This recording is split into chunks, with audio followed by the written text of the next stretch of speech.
Hello friends, জ্ঞান ভান্ডার চ্যানেলে তোমাদের সকলকে স্বাগত। আজ আমরা তোমাদের আইআইএম বেলঘরিয়া অনলাইন এক্সাম সেন্টারের এন্ট্রি পয়েন্টটি দেখাবো। তো তোমরা যারা এই এক্সাম সেন্টারটিতে এক্সাম দিতে আসবে, তোমাদের জন্য ভিডিওটি খুব হেল্পফুল হলো যে তোমরা আগে থেকেই জেনে যেতে পারছো তোমাদের কোন গেটটি দিয়ে এক্সাম সেন্টারের ভিতরে প্রবেশ করানো হবে। তো দেখো, আজ একটি এক্সাম চলছিল এবং আমরা স্টুডেন্ট সূত্রে আমরা জানতে পারি যে এএলপির একটি এক্সাম চলছিল।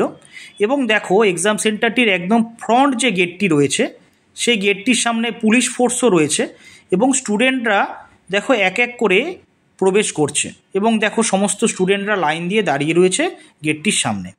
তো আমাদের কাছে এটি ক্লিয়ার হয়ে গেল যে অনলাইন এক্সাম সেন্টারটির একদম ফ্রন্ট যে গেটটি রয়েছে সেই গেটটি হচ্ছে এক্সাম সেন্টারটির এন্ট্রি পয়েন্ট। তো তোমাদের যদি এই ইনফরমেশনটি ভালো লাগে তাহলে অবশ্যই কিন্তু ভিডিওটিকে লাইক করে দেবে এবং বেশি করে শেয়ার করে দেবে। So friend, thank you.